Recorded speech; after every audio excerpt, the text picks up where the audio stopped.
Twice in the last 24 hours, Senate Republicans have blocked legislation aimed at boosting election security. I'll speak with Congressman Eric Swalwell of the Judiciary and Intelligence Committees, and our correspondents and analysts will have full coverage of the day's top stories.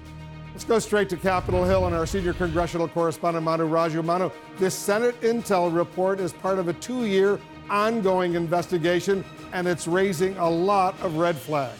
Yeah, that's right. Urging states and the federal government to do more, saying that the Russian government exploited divisions between state governments and the federal government, and saying that this is something that needs to be shored up in the elections ahead. And one of the recommendations that they do make here is to ensure that there are backup paper ballots throughout state election systems to ensure that if there's any nefarious activity, that there's something to back it up to make sure that those election results are sufficient and that they're accurate portrayal of how voters actually came down. Now, the committee also found, they said, no evidence of Russian actors actually trying to manipulate vote tallies, but they say that the Intelligence Committee does not have a window into exactly how votes may have been affected back in the 2016 elections. But they make very clear in this 67-page bipartisan report that there was extensive activity that was directed by the Russian government between the years of 2014 and 2017, all designed to exploit the seams between the federal government and the state government, urging those seams to be closed. Now, the FBI Director Christopher Wray has been sounding similar alarms as he did today, warning that the Russian threat still exists heading into 2020. We expect much of the same in 2020, especially with new cyber tools that are continuing to fall in the hands of adversaries who would do us harm. Things like some of the services that are sold on the darknet, or some of the DDoS capabilities that have become available to an even wider range of would-be hacktivists. Now, there have been several bills that have been moving through the Senate that Democrats in particular have been pushing. There have been some bipartisan bills, there have some that have been done on a party line basis. And today, Democrats again tried to renew efforts to move those election security bills, but they were blocked by Senate Majority Leader Mitch McConnell.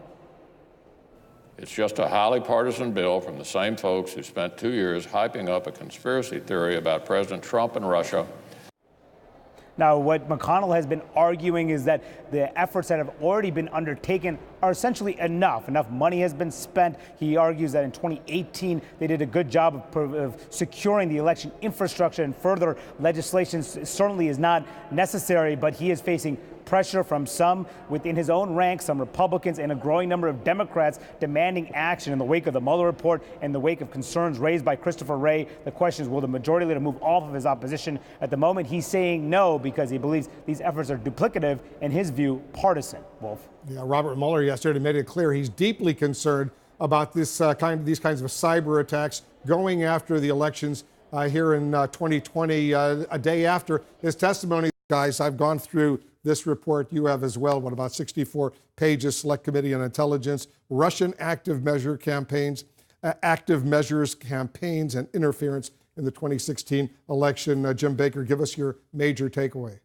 So the major takeaway is that there is a significant threat from Russia and from other foreign actors who might try to take advantage of weaknesses in our election system. The Senate Intelligence Committee is one of the best committees up on the Hill, and their staff is excellent. And so we need to take this very seriously. They've laid out a bunch of recommendations that we need to think about. And if the majority leader in the Senate is not happy with the legislation that we were just discussing, then come up with something else. But this needs to be addressed, and we're running out of time. It's a critically important thing, and we're running out of time. The states need help. You're absolutely right. You know, Sarah, unlike the House Intelligence Committee, which has seen a lot of drama and partisanship, the Senate Intelligence Committee, these guys work pretty much in tandem. And I think it's reflected in this report. Yeah, I mean, the House committee became a spectacle in the way that the Senate committee really did not. And we're seeing this is a bipartisan report. And, you know, it's not a bunch of red meat. These are sort of practical things that you could do to secure our election system. So we're talking about replacing old voter machines. We're talking about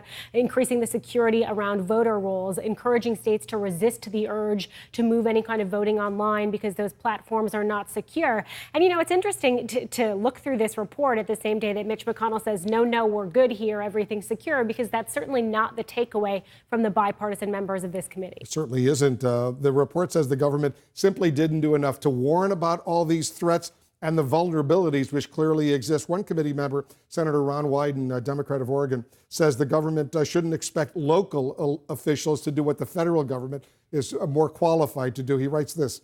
This is Wyden. We would not ask a local sheriff to go to war against the missiles, planes, and tanks of the Russian army. We shouldn't ask a country election IT employee to fight a war against the full capabilities and vast resources of Russia's cyber army. Does he have a point? Well, he has a point, but up to a point.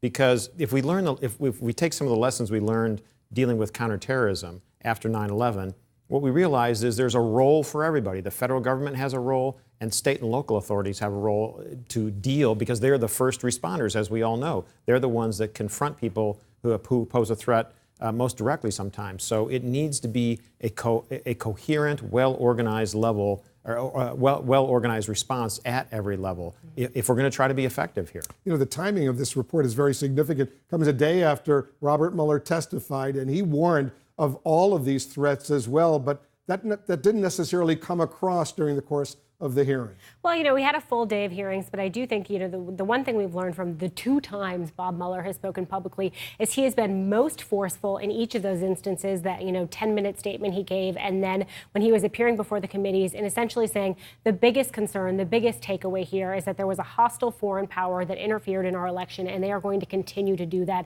and we need to take that seriously, and that's something that everyone on all sides of the aisle should care about, because at the end of the day, when you go into the ballot box, you cast your vote, you want to walk out and you want to feel confident in American elections. That's what this report is about, and that's, I think, what Robert Mueller wanted everyone to take away after his appearance on the Hill yesterday. And the threat is so significant. This shouldn't be a partisan issue at all. But you notice during the course of the hearings yesterday, few Republicans chose to use any of their time talking to Mueller about this threat. Instead, they were going after his entire Russia investigation, and that's a problem. That's a big problem. So I think, you know, for example, Republicans should be worried about this, because if there are questions about the security of an election and the results, and they win, well, they're going to have a cloud over them, right? So they should be worried about that. Secondly, they should not assume that the Russians are always going to be supporting President Trump and his allies. The Russians just want disruption, disorder, and chaos. And however they can achieve that, they will. And they may take a different view about President Trump at the last moment or at any point. The president, his national security officials, the intelligence community, people he's appointed, like Pompeo and Dan Coates, among others, they keep saying this is a huge threat, but we rarely hear that from the president himself. He either ignores it, doesn't talk about it. Why is that? Well, you know, because he believes that if you acknowledge the fact that Russia tried to interfere in our election, that delegitimizes his victory. It means he got help to become president. But, you know, if you look at it along the way the president has acted alongside this report, I mean, one of its top recommendations is we need to create effective deterrence, which means we need to send a signal to countries that are trying to meddle in our election that we're not going to stand for this. And also we're going to retaliate in ways that are painful and that are costly to you. And, you know, we've seen other members, as you pointed out, of the administration talking about things like that, but we have not heard it from the president. And that is sort of stunning when you think about, you know, the fact that we are so far along into his presidency and he still can't put aside his own personal grievance about this issue and his own personal feelings to say we need to do something that's better for the country going forward.